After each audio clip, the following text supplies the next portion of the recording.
Hello, Cancer, Sun, Moon, Rising, and Venus signs. Kamusta kayo? Sana ba'y nasa mabuti kayong kalagayan? Welcome back po sa Star Tarot. Kung bago kayo dito, welcome din kayo. Thank you sa inyong support. I truly appreciate it. God bless you all. Paunang mensahe ni Cancer ay Six of Earth. Ayan. So, this is really beautiful energy kasi meron kayong paparating na pera. Maaring yan ay regalo sa inyo, maaring yan ay tulong, or probably kasi ang iba sa inyo siguro is in need of financial help, kaya maaring meron dadating, no, para tumulong sa inyo, para mag-provide sa inyo ng kung ano ang inyong kailangan, ano. Hindi lang ito pera na maaring dumating sa inyo, kundi tulong din in any form. Maaring oras, effort ng ibang tao, kung anumang klaseng assistance, advice, opinion, no, maaaring ganun din. Kung yun ang kailangan ninyo, yun din ang parating. Kasi yung promise ng Six of Earth is kung ano yung kailangan ninyo, that will be met, no, that will be provided to you. Maaari din na meron ditong mga bagong career opportunities na kakatok for you at this time, ano. At saka doon sa sa mga perang maaari ninyong matanggap sa ngayon, whether kung saan man yan manggagaling, that would be more than enough doon sa inyong kailangan, no. Maaring meron din kayo ditong sobra pa para makatulong kayo sa iba, or you can still save some of it, no, for the rainy days.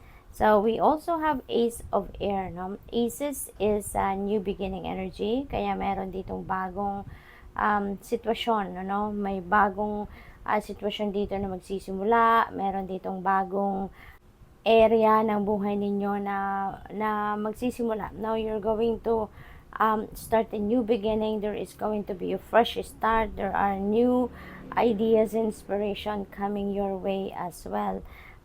Dito din, maaring manggagaling kayo dito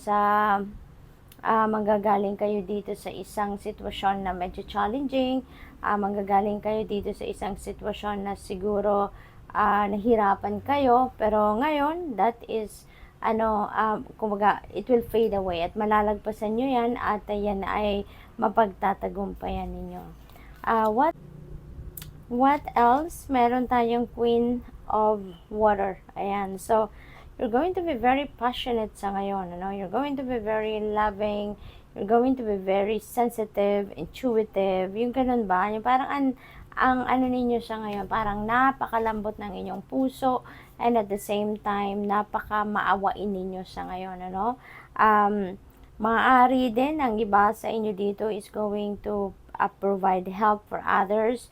Maaaring ang iba nangangailangan ng inyong tenga para mapakinggan sila, o ano man ang mga problema nila, something like that, Maaring napakagaling din ninyong mag-advise, kaya kayo din ang lalapitan ng mga tao sa paligid ninyo. This is also giving you a heads up na your intuition will be on point, the rest of your psychic abilities will be on point around this time, kaya napakaganda dahil maraming gabay, maraming guidance dito ang ipapadala sa inyo ng universe, no? At pay attention to your intuition, no? Pay attention to your intuition kasi diyan ninyo ma-access yung mga divine guidance na para sa inyo. Maaari din ang iba sa inyo dito is going to pay attention to caring for yourself and for others. Maaring nangangalaga talaga kayo ng mga tao sa paligid ninyo. You're very caring, you're very loving, at hindi lang ito kadugo ninyo, yung inaalagaan ninyo. Maaari din na yun ang trabaho ng iba sa inyo, no? So siguro caregiver kayo, doctor, nurse, mga ganon. So what else? We have Nine of Water, beautiful. Wish fulfillment energy. Kaya napakasaya ninyo sa ngayon, because your wish is coming true. Your wish is coming to fruition. Magmamanifest na kayo ng inyong mga wishes sa ngayon. Kung ano man ang mga wini-wish ninyo, that is coming to life ngayon, So, napakaganda. Panahon din ito, of falling in love. Maaaring ang iba sa inyo, kung kayo po ay single, And if you are looking for love, now is the time siguro na mamimit na ninyo yung person ninyo, or maaaring kung meron nang naliligo sa inyo or meron na kayong dinidate, maybe you're going to officially entering a new love and romantic relationship. 3 of Air. Ayan. So, parang siguro in the past, no, maaaring magkaibang sitwasyon ito, or maybe dito kayo nanggagaling, no, sa 3 of Air. Siguro in the past, nagkaroon na kayo ng heartbreak, naranasan nyo na yung nasaktan kayo ng kung sino man emotionally, maaaring naloko kayo, na-betray kayo in the past, or kung sa anumang paraan nasaktan kayo, no, nagkaroon kayo ng heartache. At maaaring sa ngayon, you are healed, no? You are healed. Maaaring tapos na, nalagpasan nyo na yung crisis na yon sa buhay ninyo. Kaya, maaaring nagsisimula kayong magbukas ngayon ng puso ninyo, and you are maybe falling in love na sa ngayon. So maybe na-overcome nyo na yung heartache or yung heartbreak na yon na dala sa inyo ng kung sino man in the past, at ngayon handa na kayong magsimula muli ng bagong relasyon. We have 5 of Water. Ayan, so there are regrets, no? May regrets pa rin ang iba sa inyo dito. May sadness, may panghihinayang. Maaaring yan, no? Ito pa rin yung bubog pa rin ito, no? Tira-tira pa rin itong nararamdaman ninyo dito sa 3 of Air. Kasi siguro, minahal ninyo, no, yung taong ito. Siguro you have loved that person a lot, at saka na-betray kayo, naloko kayo. Kaya siguro nanghihinayang kayo of all the time, effort, love na ginugol ninyo sa taong yon, or binuhos ninyo sa taong yon. Kaya maaaring ito yon ang kinakalungkot ninyo. It's not because you have lost that person, or it's not because nagkahiwalay kayo ng taong yon kaya kayo nalulungkot, but maybe ang ikinalulungkot ninyo dito is yung mga oras, panahon, pera na maaaring nagastos na ninyo para sa taong ito. So, good luck, Aries. Cancer. That's all I have for you for today. Thank you for watching. Love and light. Namaste. Hello, Scorpio, Sun, Moon, Rising, and Venus signs. Kamusta kayo? Sana po nasa mabuti kayong kalagayan. Welcome back po sa Star Tarot. Kung bago kayo rito, welcome din kayo. Thank you sa inyong support. I truly appreciate it. God bless you all. So, Scorpio, paunang mensahe po ninyo ay 2 of Air. So, siguro you are on the stage ngayon of indecisiveness. Hindi kayo ngayon makapag-desisyon. You can't make up your mind, no? Maaaring yung isip ninyo kumukontra sa gusto ng puso ninyo, no? Merong conflict, no, doon sa dalawang side, no? At saka siguro ang iba din sa inyo dito, marami siguro kayong choices. Kung if you're going to make a choice, siguro nalilito kayo sa daming choices na pagpipilian ninyo. Maraming iba't ibang options, no? Siguro ang nandiyan sa inyong harapan. Kaya maaaring nalilito kayo. Posible din dito na nagka-clash talaga, no, yung mga ninyo. Siguro meron kayong mga iba't ibang pinagpipilian, and maybe they are all equally good, they are all equally beneficial. Kaya parang alin ba dito, no? Option A, option B, or option C ba? Yung ganon.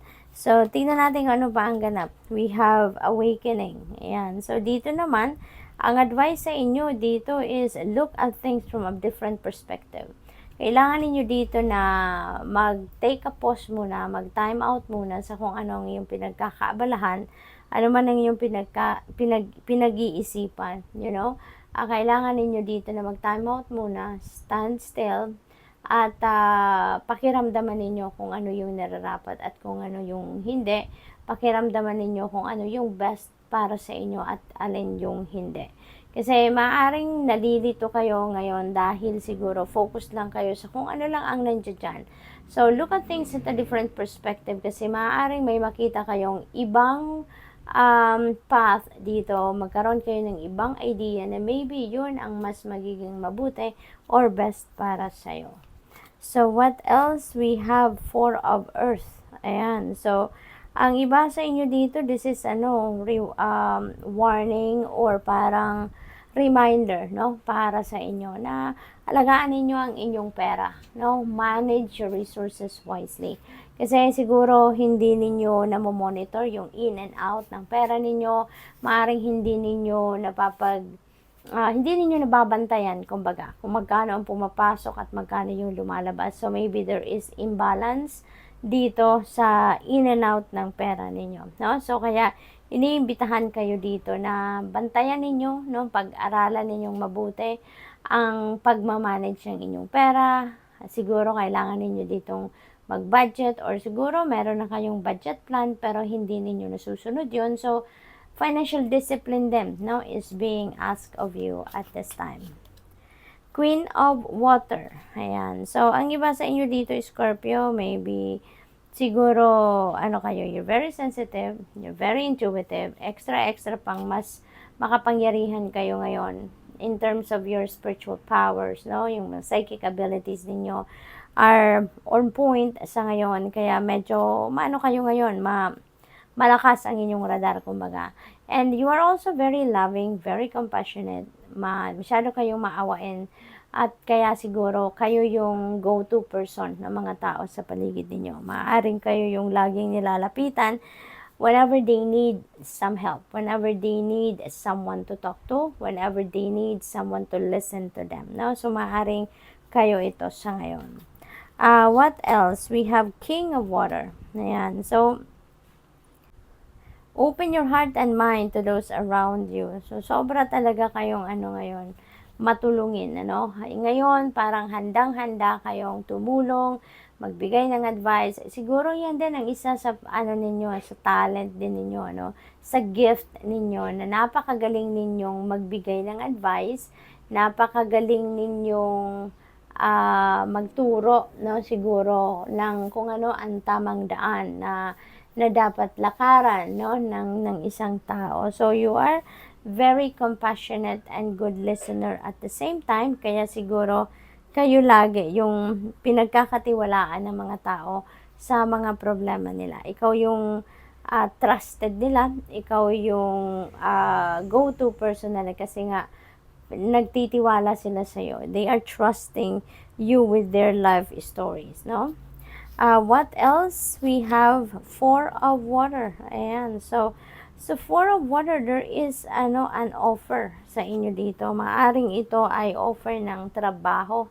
Maaring ito ay offer ng travel or kahit ano pa man, this could be an opportunity na hindi na ninyo pwedeng palampasin kasi maaring ito yung offer na mas napupukaw muli ng iyong passion, pupukaw muli ng iyong tawag dito, yung inyong determination. Kasi siguro nanggagaling kayo dito sa sitwasyon na na-disappoint kayo, na-frustrate kayo about something. Kaya parang nawalan kayo ng gana, Parang nawalan kayo ng direksyon. Pero ngayon, with this opportunity, maaaring ito yung gigising muli ng iyong passion. This could be something that will reignite your passion at muli babangon kayo and you will be ready to bounce back in life. So, good luck, and that's all I have for you for today. Thank you for watching. Love and light. Namaste. Hello Pisces, Sun, Moon, Rising, and Venus signs. Kamusta kayo? Sana po nasa mabuti kayong kalagayan. Welcome back po sa Star Tarot. Kung bago kayo rito, welcome din kayo. Thank you sa inyong support. I truly appreciate it. God bless you all. Aries, Pisces. Siguro meron kayong Pisces, Aries placement sa inyong chart. Kaya na-mention natin si Aries, or probably you are dealing with an Aries or you're going to be dealing with an Aries, at this time. So, paunang mensahe po ninyo ay Ace of Air. Ayan. So, dito naman, this is a new beginning energy, Pisces. Ace is number 1. Ace is a new beginning. Kaya, posible din na meron kayong mga bagong path dito na bubuksan, or the universe is going to open up a new door para sa inyo sa ngayon. Maaari din na meron kayo ditong mga bagong idea, bagong inspirasyon, mga bagong plano na isa sa katuparan ninyo, no?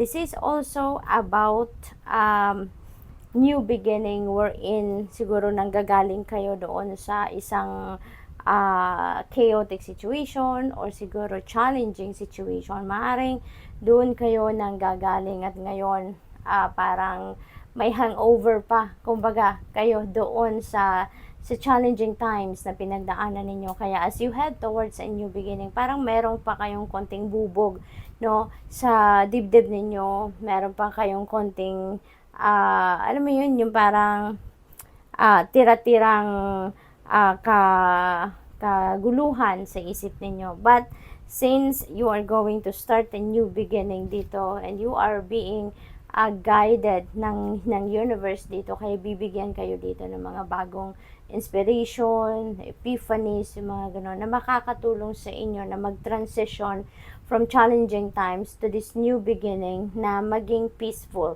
no? Maging mas maayos ang inyong sitwasyon. We have the world energy. This is ending and beginning energy. This is also a time of successes, a time for victory, no? Kaya Pisces, it feels like to me that you're going to start something new, no? Maybe you are ending some kind of a project, then maaring meron kayong pag-aaral na matatapos na sa ngayon, something like that, and you are going to start something fresh. You're going to start something new, no? And you are entitled to celebrate that. Kung ano man yung mga bagong simulain na yan, you are going to start something new dito na mas magle-level up na kumpara sa dati na ninyong mga ginagawa, no? This is a time also for celebration, no? Dahil meron kayong mga tagumpay, may achievement, may mga accomplishments kayo, and you are also entitled to celebrate that. There is joy, contentment, and gratitude na mararanasan or mararamdaman kayo at this time, Pisces. Kaya napakaganda, no, ng energy na bumabalo sa inyo so far. The world also is about travel din. Kaya most likely ang iba sa inyo is also going to embark on a travel. Maaring ang iba sa inyo dito is going to travel the world, or maybe you are going to travel across the globe. What else? We have awakening. Ayan. So, dito naman sa awakening energy, meron ditong advice sa inyo or invitation sa inyo to look at things from a different perspective, no? Tignan ninyo yung inyong sitwasyon on a different lens. Kasi maaaring meron ditong mga hindi pa kayo nadidiskubre, maaaring may mga ideas dito or something like that, no, na maaaring madiskubre ninyo at yan ay makakatulong sa inyo na mabago ang inyong sitwasyon for the better, no? So, what else? We have unity. Ayan. So, ang iba sa inyo siguro dito, meron kayong sasalihan ng mga spiritual organizations, maybe magme-member kayo sa mga asosasyon wherein related ito sa simbahan, related sa mga spiritual orgs, yung mga ganon. Maybe then, siguro spiritual practitioner kayo, spiritual worker, siguro. Then, nandun kayo naman sa naghahanap siguro kayo ng mentors, ng mga makakapag-advise sa inyo, yung siguro naghahanap kayo ng mga spiritual counselors, life coach, yung mga ganon. Siguro kailangan ninyo ngayon ng advice, kailangan siguro ninyo ngayon ng enlightenment, or maybe kailangan ninyo dito ng mga bagong opinion or new perspective, no? At gusto ninyong makarinig ng mga ganyan galing sa ibang tao. We have 3 of air. Ayan. So, dito siguro, sadness, na merong lungkot na nararamdaman ang iba sa inyo dito. Posible na kung ano man ang dahilan na lungkot na to, matagal na tong nangyari, no? Matagal na tong nangyari, maaaring naloko kayo, maaaring na-deceive kayo, napagsinungalingan kayo, na-frustrate kayo about something or about someone, at ngayon, maaaring bumabalik, no? Bumabalik-balik pa rin sa diwa ninyo yung sakit, no? Or kung ano man ang nagawang hindi maganda ng isang tao sa inyo in the past. Kaya ngayon, maaaring nandito kayo sa punto na you are trying to heal, no? You're trying to understand, you're going to try to release, no, the resentments, the anger, the heartache, no, na naranasan ninyo in the past. So siguro nag-iisip-isip kayo, nagmumuni-muni kayo if handa na kayong magpatawad, no? Or handa nyo na bang patawarin ang sarili ninyo or yung mga tao na nakasakit ng inyong damdamin.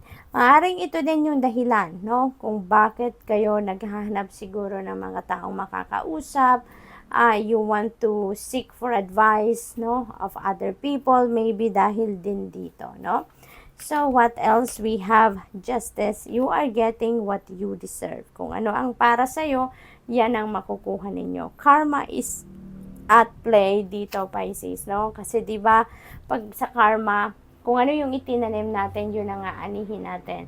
So, whatever kind of energy, no, yung ilalabas ninyo or nilabas ninyo in the past, ganun din, no, yung inyong makukuha sa ngayon. Yun din ang parating sa inyo sa ngayon.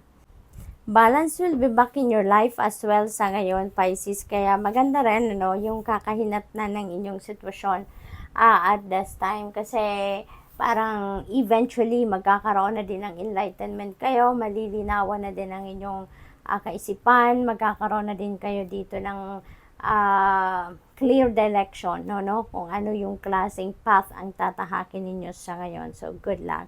That's all I have for you for today. Thank you for watching. Love and light. Namaste.